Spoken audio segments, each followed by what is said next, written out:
Bom dia, irmãs e irmãos, que a paz e a graça do nosso Senhor e Salvador Jesus Cristo seja com vocês nesta manhã de domingo. Mais uma vez estamos juntos em nossa escola bíblica virtual dominical. Distantes, porém juntos, tá certo? Em nossa escola dominical de hoje, vamos continuar os nossos estudos sobre teologia e cultura, né? Hoje é teologia e cultura, já falamos sobre teologia e ecologia, teologia e economia, teologia e catolicidade, e agora teologia e cultura é o quarto capítulo do livro de Justo Gonzalez, Desafios para o Pensamento Cristão no século XXI. É um tema que vai nos fazer pensar sobre a nossa condição de cristãos e cristãs no mundo em que vivemos, no mundo atual, como se dá essa nossa propagação do Evangelho, o anúncio do Evangelho redentor de Jesus Cristo, nesse contexto em que vivemos cultural do século XXI. Então, é um momento para a gente, na escola dominical, na nossa lição, podemos falar um pouquinho sobre isso, tá certo?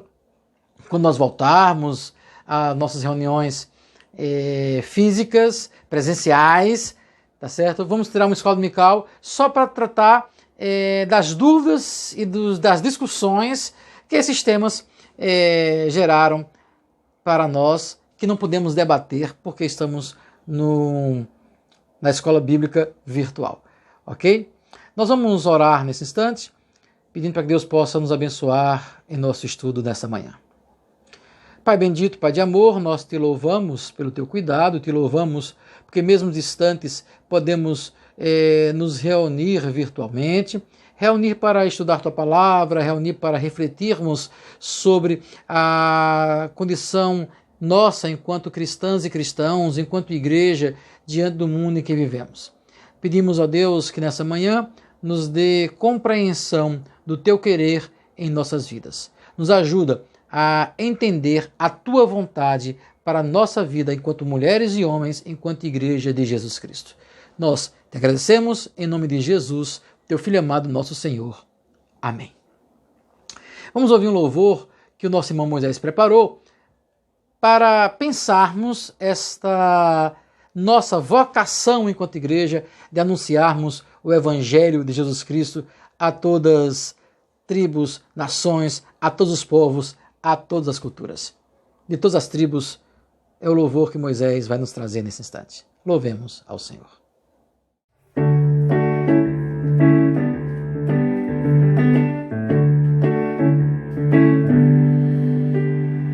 De todas as tribos, povos e raças, muitos virão te louvar.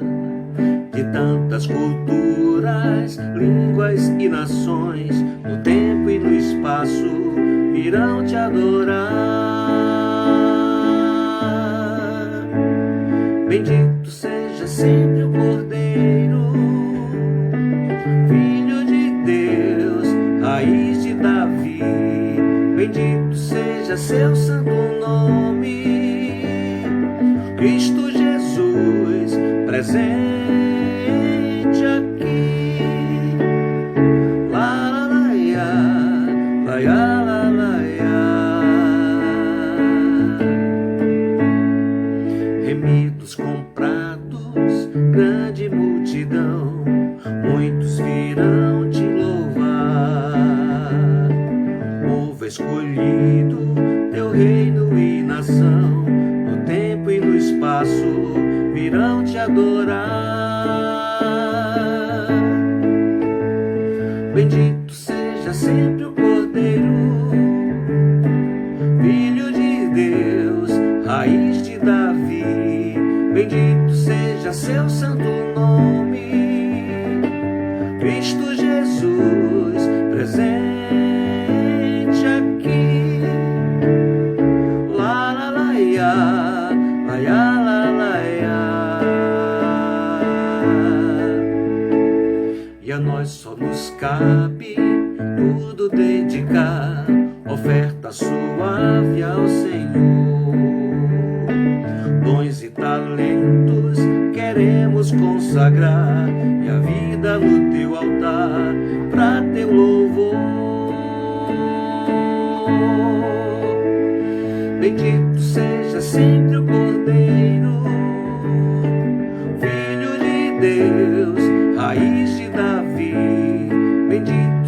seja seu santo nome. Cristo Jesus presente aqui. La la la ya, la ya la la ya.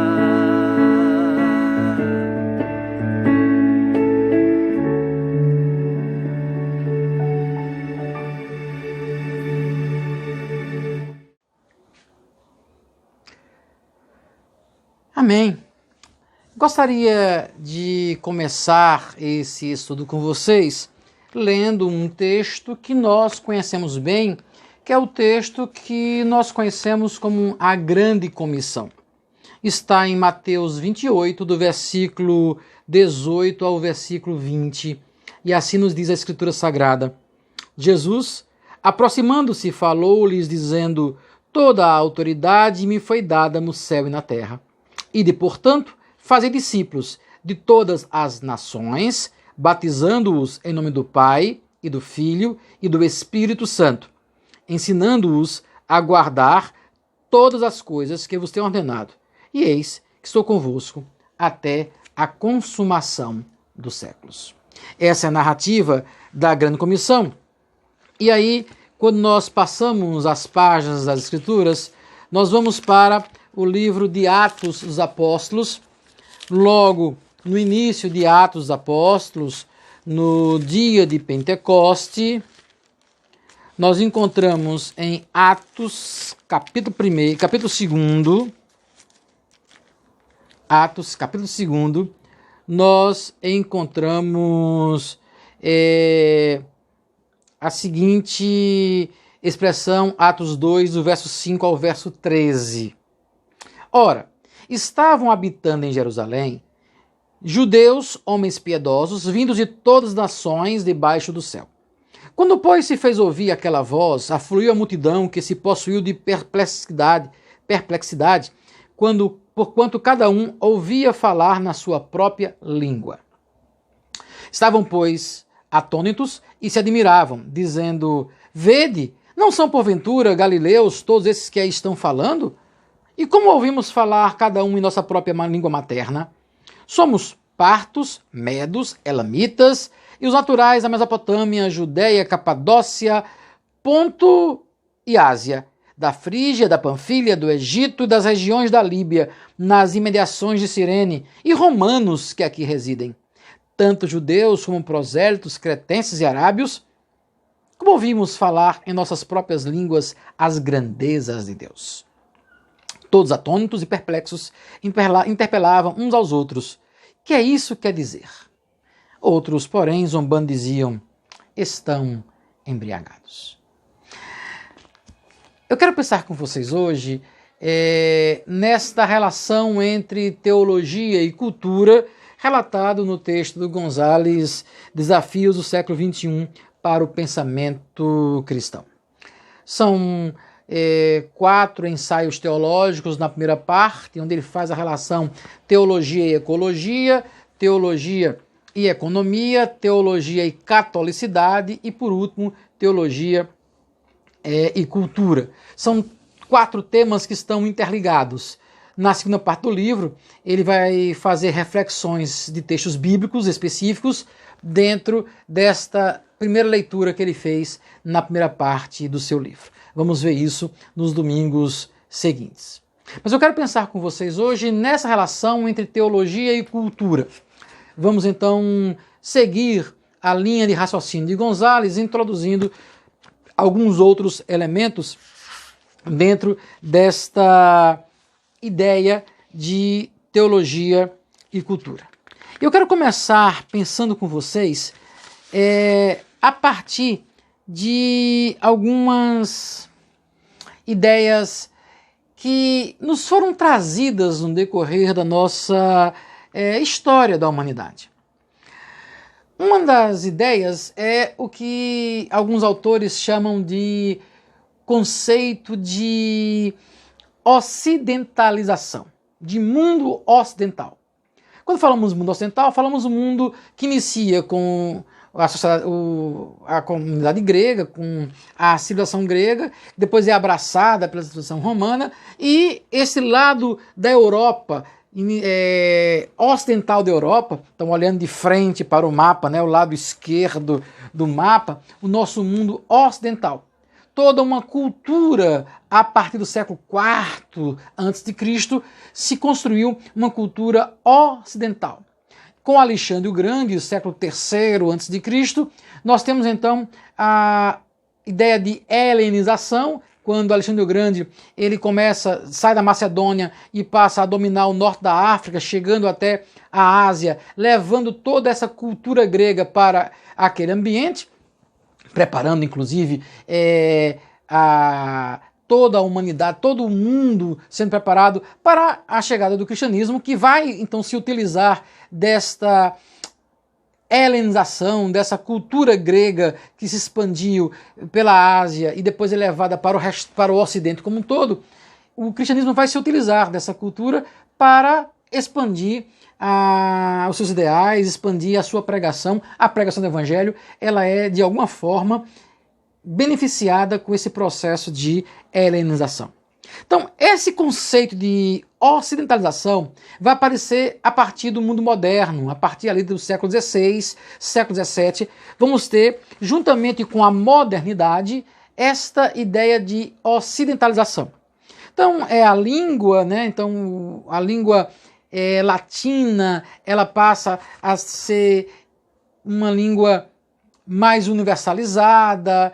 Então, com Portugal e Espanha nas grandes navegações, colonizando os povos da América, colonizando também as regiões da África, depois com os ingleses, franceses, eles entram nesta onda da colonização.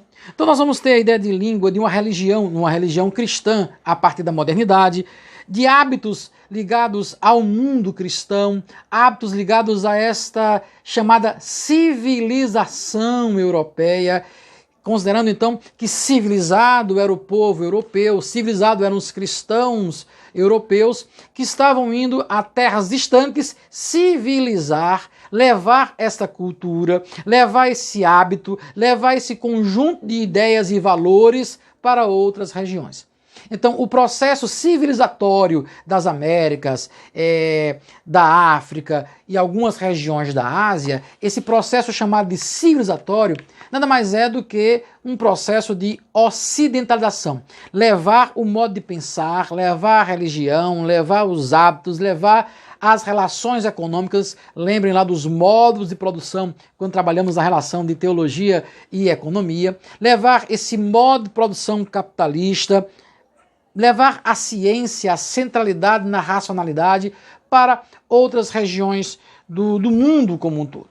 Então, essa ideia, inclusive formas de governo, modelo de Estado, a concepção que vai surgir de Estado moderno, do Estado organizado, o processo de construção de Estados constitucionais, tudo isso se dá nesse modelo de ocidentalização, de construir uma sociedade que seja universal, com os mesmos padrões, com as mesmas ideias, com ideias centrais, princípios centrais que vão nortear a ação de todas as pessoas. Ou melhor, é levar uma cultura europeia, uma cultura eurocêntrica para o restante do mundo. Entendendo cultura, então, como um conjunto de símbolos, de valores que representam a identidade de um povo. Quando os europeus, no processo de ocidentalização, conquistando novos espaços, conquistando novas terras, eles levam a sua, aspas, civilização, eles levam então a sua cultura, para que em novo espaço eles possam estabelecer para aquelas pessoas daqueles espaços a sua cultura. Consequentemente, o modo de pensar europeu vai sufocar, vai eliminar, vai destruir a cultura dos povos originários. Nas Américas, na África, em algumas regiões da Ásia, quando essa ideia de civilização, essa ideia de ocidentalização, ela é levada. Então, a cultura, que é representada por esse conjunto de símbolos e de valores que trazem identidade a um grupo termina sendo construída uma cultura universal. Lembram a ideia que a gente falou de catolicidade, católico como universal? Um pensamento que fosse universal? Isso lá atrás, com Alexandre o Grande, com os romanos, já existia. No mundo moderno, com esta Europa que passa a ser o centro do mundo, eles tentam e conseguem, né, estabelecer esta cultura ocidental em todos os espaços. Entretanto, essa civilização, essa sociedade civilizada, essa ideia de ocidentalização, com base na razão, com base na tecnologia, com base em uma economia pautada no modo de produção capitalista, a ciência acima de tudo, essa cultura ocidental que se impõe em outros espaços, ela prometeu à humanidade, prometeu a mulheres e homens uma felicidade. Prometeu desenvolvimento econômico, prometeu igualdade entre os povos, prometeu liberdade das pessoas. Só que toda a promessa feita por esse processo de ocidentalização, ela não foi cumprida na sua totalidade. Porque no século XX, por exemplo, nós tivemos 2 guerras mundiais, tivemos a Guerra Fria, tivemos um distanciamento imenso de países ricos e países pobres, a exploração do homem sobre o homem, o Holocausto, o processo de empobrecimento dos países periféricos, tivemos toda uma construção de uma ideia de desenvolvimento baseado nos princípios lá da civilização, da ideia de ocidentalização, que levou mais à exploração do homem pelo homem do que ao desenvolvimento e à felicidade proposta por essa modernidade. Então, o processo civilizatório da humanidade que é abraçado pelo homem moderno, pela mulher moderna, é posto à prova no século XXI. Nesse processo de colonização, nesse processo de civilizatório, nessa ideia de ocidentalização, o cristianismo se inseriu. Porque o cristianismo passou a ser a religião, o modo de pensar, o modo de compreender Deus, que seria responsável para levar os princípios da cultura europeia, do centro europeu, para os outros povos.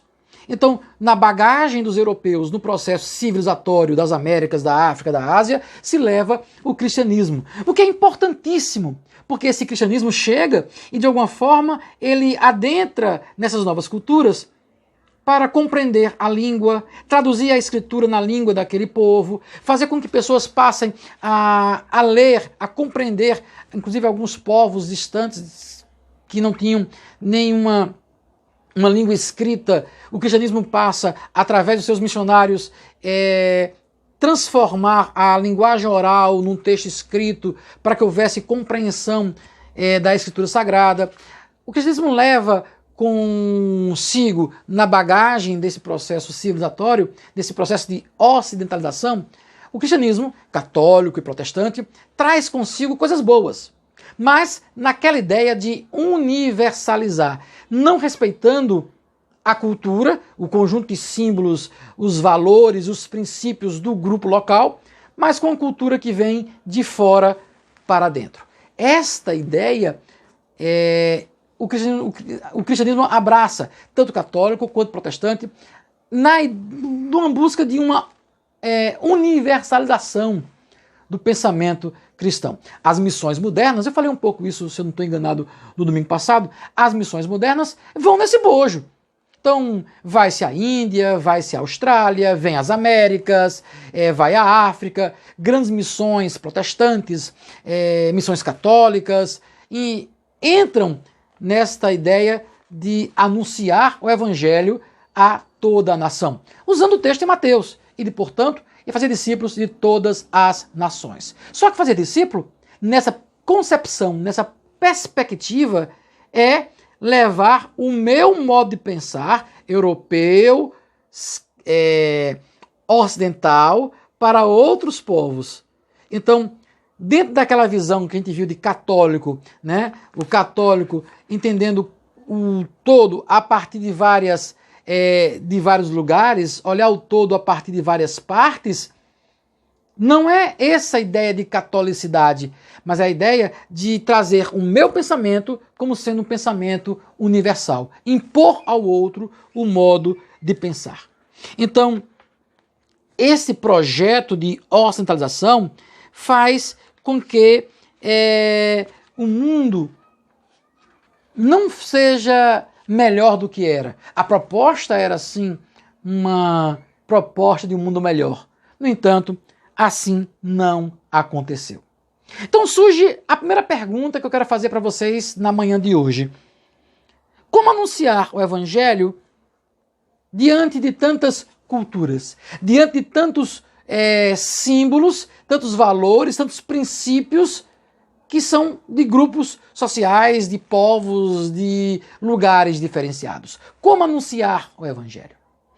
O cristianismo clássico, católico e protestante, optou por aquele modo de anunciar o Evangelho, que é levar o modo de pensar, o modo de interpretar a Escritura, interpretar o mundo a partir de sua realidade, levar essa interpretação para o outro.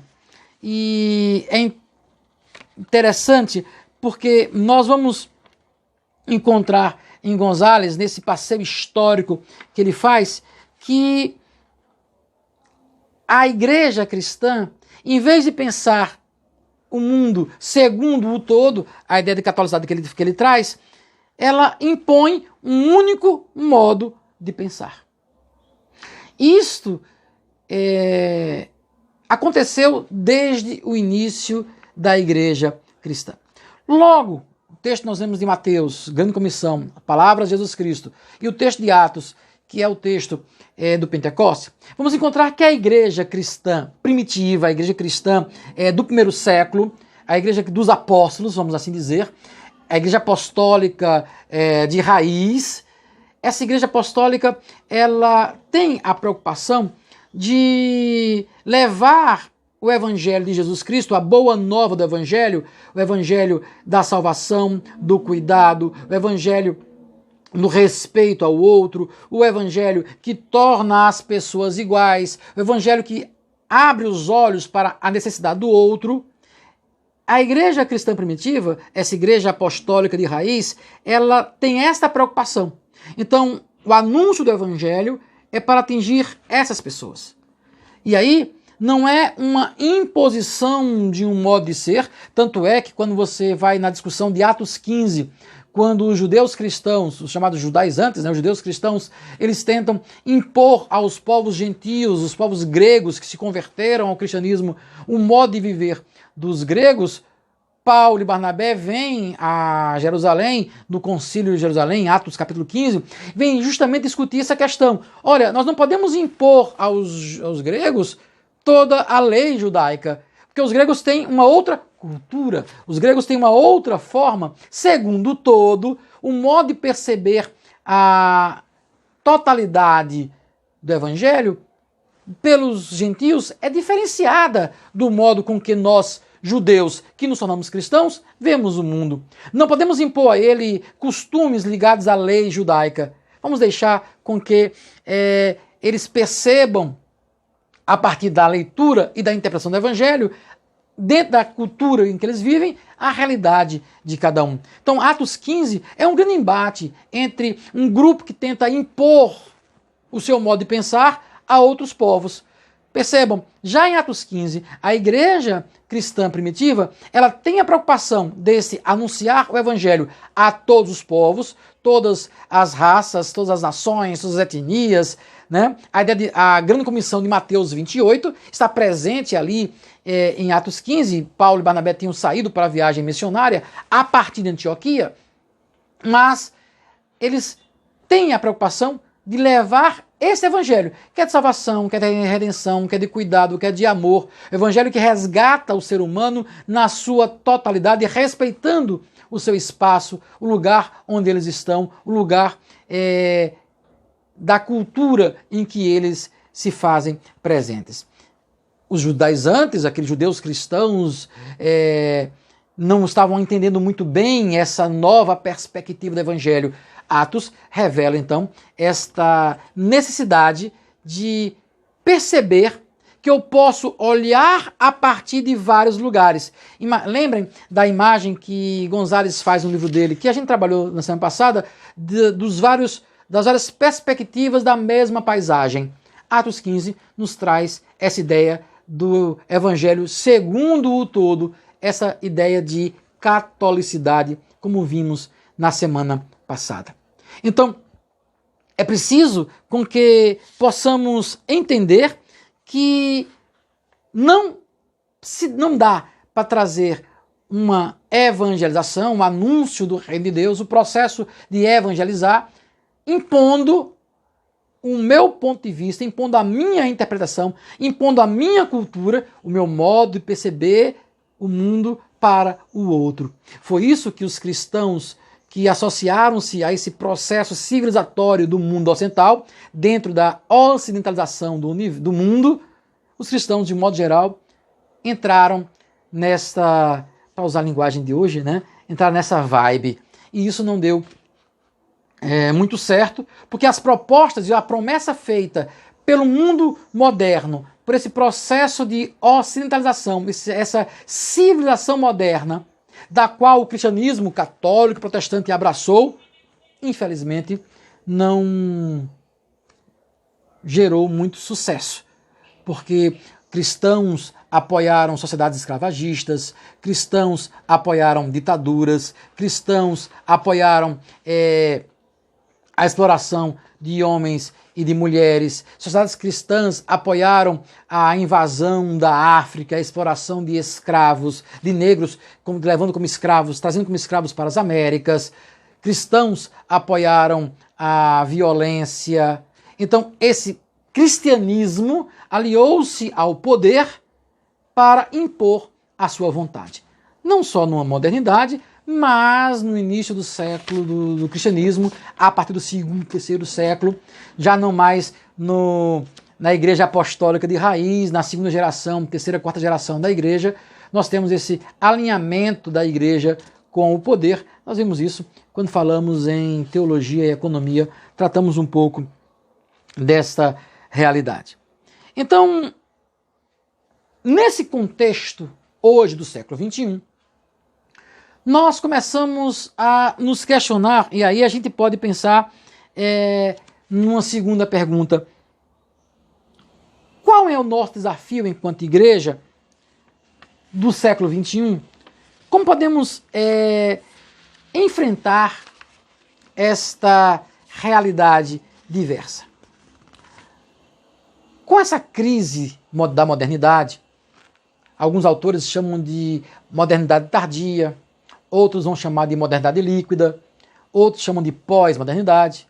Com a crise do mundo moderno, com a crise nesta ocidentalização, com a crise nessa civilização ocidental em que se estabeleceu, principalmente na segunda metade do século XX, esta imposição de uma cultura ocidental a outros povos perdeu força. Então, nós começamos a perceber que culturas que pareciam que estavam sufocadas começaram a reagir, começaram a emergir. Então nós vamos ter, no Brasil, de forma muito específica, uma ascensão, uma luta, uma resistência da cultura negra, da cultura que busca retivar as suas origens, a ideia da africanidade na cultura negra, trazendo isso para o Brasil como um todo, inclusive dentro da igreja cristã, discutir a africanidade na igreja cristã. Nós temos nos Andes um ressurgimento de uma cultura maia, inca, de uma cultura asteca, retomando um pensamento originário daqueles povos. Nós migram porque sofrem com a economia, sofrem perseguição política, sofrem perseguição racial. Então, essa onda migratória que nós temos recentemente no país, com migrantes chegando em nossos estados, nos países como um todo, surge o confronto dessa sociedade cristã, civilizada, moderna. Ela é confrontada com novos modos de ver o mundo. Então nós vamos encontrar, cruzamos pelas regiões brasileiras, pelo Brasil afora, cruzamos com haitianos, cruzamos com árabes, com japoneses, cruzamos com sírios, cruzamos com judeus. Nós cruzamos no Brasil e no mundo como um todo com povos de todas raças, tribos, povos, nações, etnias, porque esses grupos surgem muito fortes, defendendo a sua cultura, defendendo o seu conjunto, os símbolos que trazem identidade ao seu grupo étnico. A cultura desses povos, nessa sociedade pós-moderna, nessa modernidade tardia, nessa modernidade líquida, essa sociedade, esses grupos emergem com muita força, inclusive trazendo um modo de ver o mundo diferente do nosso, cristãos ocidentais. Então, esse é um desafio que nós, como igreja, temos hoje. Esse é um desafio que nós temos e a grande pergunta que fica para nós é como enfrentarmos esta situação. Gonzalez, na página 160 do seu livro, ele traz uma afirmação que eu gostaria de ler para vocês. A tarefa difícil para a igreja no século XXI não será, como muitos imaginam, pregar o evangelho às nações. A tarefa difícil será pregar um evangelho tal que as congregações cristãs em todas as partes do mundo reconheçam o lugar que tem no reino de Deus, todas as tribos, povos, línguas e nações. E reconheçam assim que todos percebem que sua tribo, língua e nação, no plano de Deus, não passa de uma entre tantas tribos, línguas e nações. Este é o grande desafio que nós temos. Não que nós somos a igreja e vamos levar a salvação a tribos, povos e nações, mas que a igreja tem lugar em todas as tribos, povos e nações.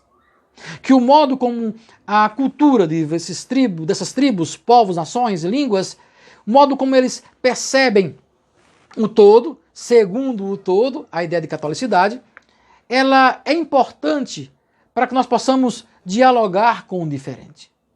O modo como nós, cristãos brasileiros, evangelizados por o evangelho norte-americano que chega para nós via os missionários norte-americanos em algumas comunidades, em algumas regiões com missionários europeus ou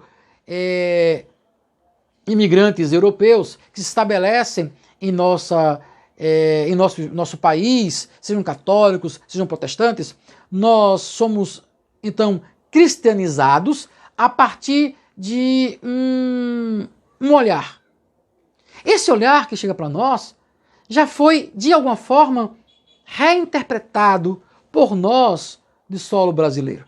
Essa sociedade que é essa mistura de povos, né? Essa mistura de três grandes etnias, as três grandes matrizes do povo brasileiro, como diria Darcy Ribeiro. Então, nós mesmos, enquanto cristãos brasileiros, já somos uma reinterpretação do cristianismo que chega para nós. Não é de segunda ordem, não é um cristianismo diferenciado ou inferior. É diferente. É o modo de percebermos.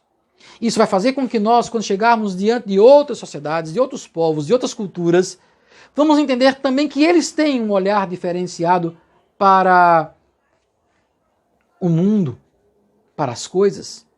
É uma olha a imagem da paisagem, né? É uma perspectiva diferente do todo. É um olhar diferente do todo. Comunidades de origem africana têm uma relação com a ancestralidade sensacional. Percebem a ideia da natureza como os europeus não percebem. Entendem a relação com o ancestral de forma diferenciada.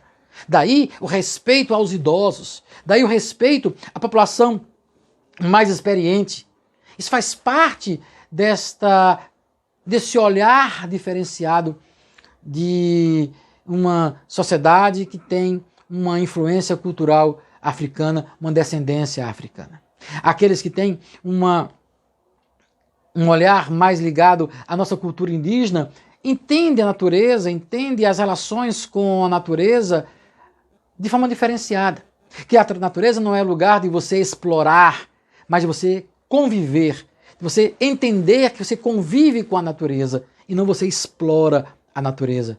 Percebem como o nosso olhar desse cristianismo ocidentalizado que chega para nós é o olhar que explora, é o olhar que exclui, é o olhar que só busca impor ao outro um modo de pensar e não respeita as diferenças, os olhares diferentes que nós temos diante de nós. O grande desafio para a propagação do Evangelho de Jesus Cristo no século XXI é entendermos que nós, enquanto igreja, nós não somos superiores, que nosso cristianismo não é uma única forma de perceber o mundo, mas existem olhares diferenciados, perspectivas diferenciadas que permitem compreender a relação de Deus com a humanidade diferente da nossa. E aí está a essência do Evangelho de Jesus Cristo. Aí está a essência da boa nova de Jesus Cristo, da propagação da boa nova. Em Mateus capítulo 4, nós encontramos que Jesus Cristo percorria a Galileia, pregando o Evangelho do Reino, ensinando nas sinagogas, curando toda sorte de enfermidades. Então Jesus Cristo, na sua propagação do Evangelho, do anúncio da Boa Nova, ele cuidava de pessoas, ele ensinava pessoas, ele anunciava graça às pessoas. Esta é a essência do Evangelho. É esse Evangelho que lá em Atos capítulo 2 é anunciado a todos aqueles que estavam ouvindo em sua própria língua.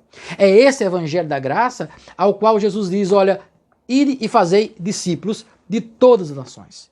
É esse Evangelho que é chamado a pregar. É esse Evangelho que Paulo anunciava aos gregos, que houve embate em Atos capítulo 15, quando os judeus não entenderam esse Evangelho. Então, o grande desafio que nós vivemos é de anunciar um Evangelho que vai encontrar no outro, diferente de nós, perspectivas diferenciadas. E que eles podem perceber esse Evangelho da graça a partir da sua cultura, do seu olhar, diferente de nós. Isso não nos faz superiores, não nos faz melhores, nem piores, apenas diferentes. E iguais. Porque é esta a ideia que o Evangelho coloca para nós. Em Cristo, não há grego, não há judeu, não há livre, não há escravo.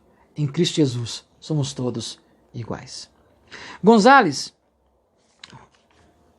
encerrando essa discussão de teologia e cultura, Gonzales, após nos apresentar, eu quero trazer para vocês um texto de Gonzales, na página 161, quando ele, depois de falar de João, na ilha de Patmos, João do Apocalipse, ele vai dizer que João come um rolo de livro pequeno, que é doce no início, mas é amargo no final. Ele faz uma relação com o texto de Ezequiel, que o livro era doce. Nessa reflexão, Gonzales nos traz na página 161. Em meio a tudo isso, palavras de Gonzales, contudo, o que cabe à igreja é manter viva a visão de João em Patmos. Pode ser que para alguns de nós, acostumados, como estava João, a pensar que nossa cultura expressa melhor a vontade de Deus, a visão provoca um amargor no estômago. Porém, isso não ocultará a esperança última de João e tantos outros iguais a ele, que pelos séculos sonharam com um céu novo e uma terra nova. E essa esperança não que todos falemos uma mesma língua, nem que haja uma cultura universal, mas que chegue o dia em que todas as línguas da terra proclamarão um único Senhor, em que todas as nações da terra aclamarão um único Rei, quando uma grande multidão, que ninguém poderá contar, de todas as nações, tribos e povos e línguas, estará diante da presença do Cordeiro, vestida com roupas brancas, com palmas nas mãos, aclamando em grande voz, dizendo: a salvação pertence ao nosso Deus, que está assentado no trono, e ao Cordeiro. Assim seja. Amém. Imaginar que teremos um único evangelho pregado de uma forma, imposta às pessoas de uma única forma, não é assim. Mas entender que esse evangelho que salva, esse evangelho que restaura pessoas, que gera pessoas a serem iguais, esse evangelho que cuida de pessoas, esse evangelho que traz às pessoas esperança de um novo céu, de uma nova terra, Esse evangelho que faz com que pessoas percebam que existe esperança, e a esperança está justamente no cuidar do outro, onde pensamos em uma sociedade onde não vem haver exploração, mas vem haver cuidado, respeito com os mais idosos, cuidado com as crianças, entendendo que homem e mulher são pessoas que são da mesma essência, logo são feitos para cuidar um do outro e cuidar da terra.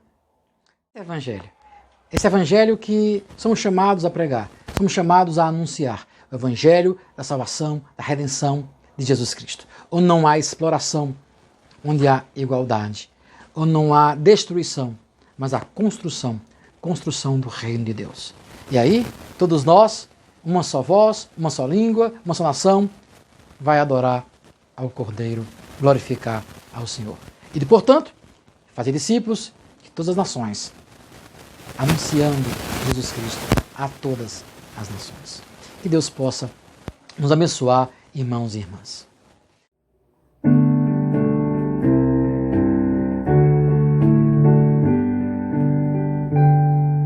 Quem está ao lado do bom Salvador, pronto a dedicar-se hoje ao seu Senhor, tudo abandonando e Jesus seguir, encarando tudo quanto possa vir.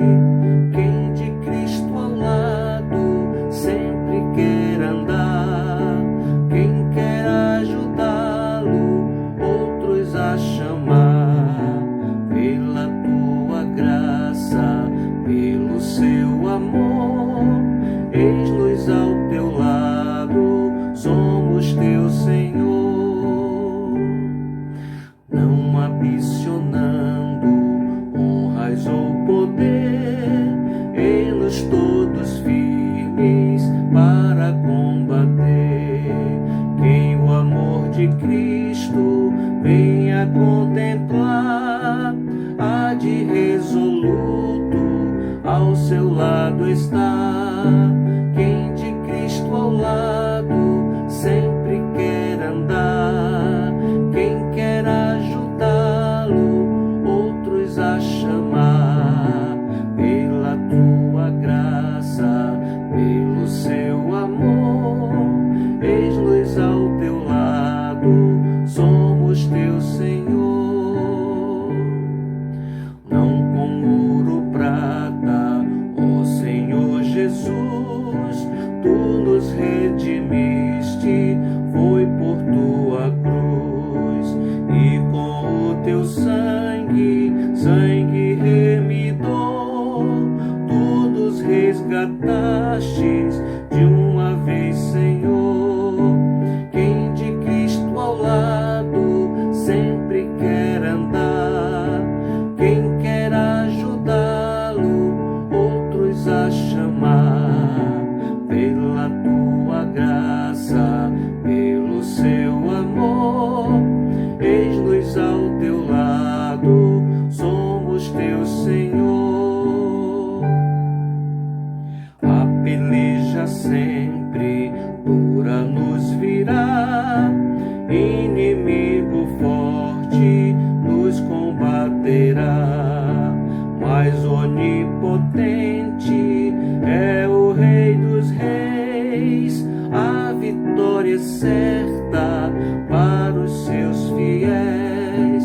Quem de Cristo ao lado sempre quer andar, quem quer ajudá-lo, outros a chamar, pela tua graça, pelo seu amor, eis-nos ao teu lado, somos teu Senhor.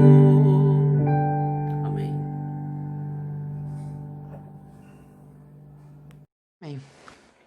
Gostaria nesse instante de orar com você agradecendo pela recuperação de Edilce, de Dona Marilene, de Davi, agradecer pelo aniversário de Marilu, que foi dia 2, tá certo? Ontem, Jurilza fez 50 anos de casada, né? Motivo da gente louvar a Deus também por isso.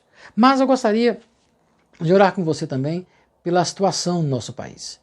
Pela situação que vivemos, a minha situação, a sua situação, a situação do mundo como um todo, não tem sido fácil, muito difícil estamos vivendo. Mas nós temos uma esperança, a esperança no Senhor que vai cuidar de nós, o Senhor que quer nos ver sorrindo. Moisés preparou um louvor especial para nós, nesse final da escola dominical, onde nós vamos alimentar a nossa esperança. Vamos ouvir esse louvor, um louvor que vai alimentar a nossa esperança, alimentar a esperança nossa cristã. Após o louvor, eu volto para orar com vocês. Ouçamos esse louvor.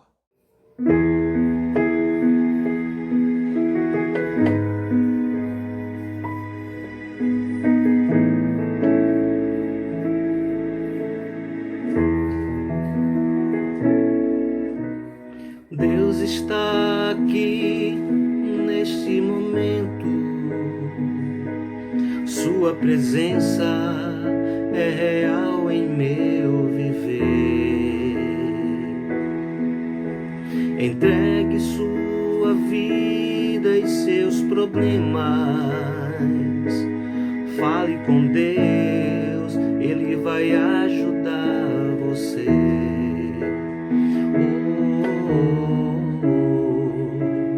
Deus o trouxe aqui para aliviar os seus sofrimentos.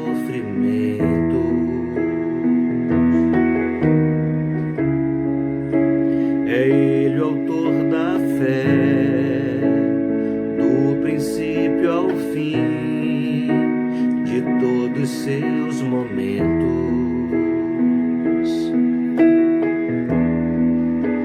E ainda se vier noites traiçoeiras, se a cruz pesada for, Cristo estará contigo. O mundo pode até fazer você chorar, mas Deus te quer sorrindo.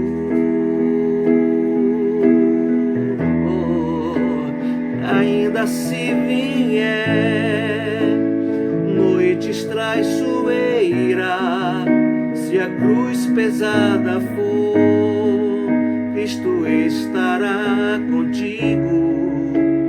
O mundo pode até fazer você chorar, mas Deus te quer sorrindo.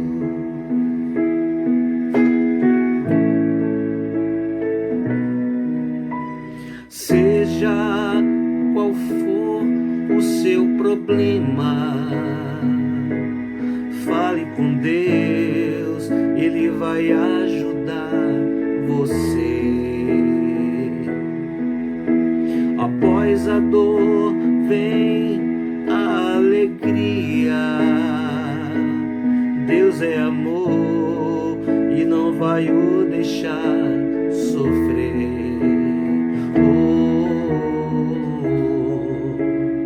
Deus o trouxe aqui para aliviar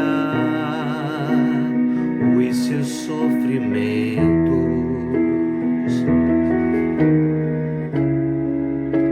É Ele o autor da fé, do princípio ao fim e de todos os seus momentos.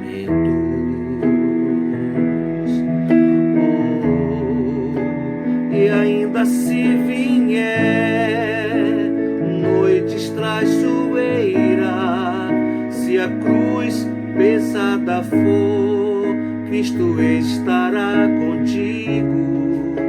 O mundo pode até fazer você chorar, mas Deus te quer sorrindo. Ainda se vier noites traiçoeiras, se a cruz pesada for, Cristo estará contigo. O mundo pode até fazer você chorar, mas Deus te quer sorrindo.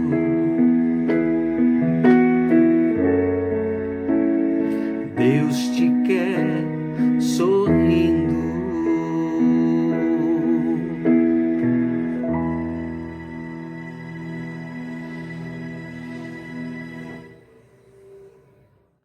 Amém. Deus nos quer ver sorrindo. Vamos orar? Pai bendito, Pai de amor, nós te louvamos pelo teu cuidado para conosco, te louvamos pela tua igreja. Te louvamos porque nos chama como cristãos, mulheres e homens, a anunciarmos esse evangelho vivo de transformação às pessoas. Entender que devemos respeitar o lugar do outro, porque o outro também tem algo a nos dizer. Nos ajuda a compreender que o teu evangelho não é um evangelho congelado, um evangelho que seja limitado a um único modo de pensar, mas que permite com que esse evangelho transforme vidas em todos os lugares, em todos os povos. Ó Pai, em nome de Jesus, eu quero te pedir agora por Marilu, aniversário dela essa semana, muito obrigado pela vida dela, obrigado porque tens cuidado da tua serva, que a paz, o amor, a saúde seja com ela e também com Ivan e com seus filhos. Abençoa-os, ó Deus, nós te oramos em nome de Jesus Cristo por isso. Quero te agradecer pela vida de Dona Marilene, pela vida também de Edilson, que saiu do hospital e estão se recuperando. Dona Marilene ainda no hospital, mas se recuperando. Quero te pedir por isso, abençoa e cuida das tuas servas para a glória de Jesus. Obrigado a Deus por Jurilza, seu esposo, 50 anos de casado. Glória a ti pela vida, pela união desse casal. Tua bênção possa estar com eles todos os dias de suas vidas. Te agradeço também, ó Deus, por Lídia, nossa filha, que aniversariou essa semana. Obrigado por ela, que ela possa crescer cada vez mais no conhecimento e na graça de Jesus Cristo. Dá-nos tua paz, ó Deus. Dá-nos o teu conforto. Que esses momentos de tristeza em que muitas vezes vivemos possa ser renovado pela alegria do teu Espírito Santo.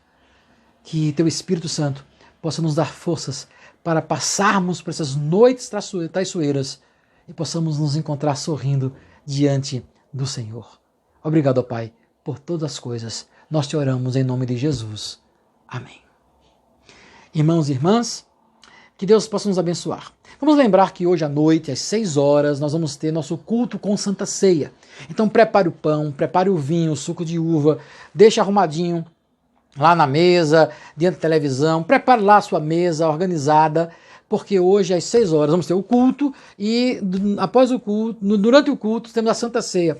Esse é o culto presbitério, então temos a participação da pastora Maquito, pastora Sônia, pastor Nelson, minha, pastor Cláudio, pastor Adalto vai participar do culto essa semana, hoje também. Então vamos ter momentos agradáveis juntos com os pastores e pastoras do nosso presbitério e também membros das nossas igrejas participando do nosso culto. Moisés vai estar conosco hoje no culto do presbitério. Todos gravamos nossas casas com segurança, com cuidado. Gravamos, mandamos para o pastor Vitor, ele editou e às 18 horas nosso culto estará à disposição. Santa Ceia, então se prepare os elementos. E eu queria pedir a você, bata a fotografia, uma selfie e mande para mim, ou no meu pessoal, no próprio grupo da igreja, para que possamos mostrar ao presbitério que nós, Igreja do Salvador, estamos participando desse momento tão especial que é participar da Santa Ceia do Senhor. Tá bom? Então, hoje, às 18 horas, o link vai estar no grupo da igreja, e aqueles que não estão no grupo, eu mando para algumas pessoas que não estão no grupo, e assim vocês podem partilhar, não é só da nossa igreja, tá? Vocês podem divulgar para outras igrejas também, nosso culto de hoje, a Escola Dominical, podem divulgar, tá certo? E quem não se inscreveu no canal da igreja, se inscreva, aí embaixo tem assim, inscreve, tem um sininho, clica no sininho, porque aí toda vez que eu colocar o vídeo, disponibilizar o vídeo, você recebe no seu celular a mensagem de que o vídeo já está disponível. Então, além do link que eu mando, já está lá disponível para vocês, tá certo? Deus possa nos abençoar. Temos um domingo abençoado pelo Senhor, uma semana de bênção e graça. E nós voltamos à noite, às 18 horas. E na semana, sempre com oração, com a palavra, a gente volta na semana com vocês. Tá certo? Vamos ter novidade essa semana aí. Eu estou pensando, juntamente com alguns irmãos, como vamos ter alguns momentos de oração com grupos específicos. Aguardo a novidade que eu vou comunicar a vocês durante a semana. Tá certo? Deus os abençoe. E que a graça e a paz do Senhor Jesus Cristo estejam com todos nós. Amém.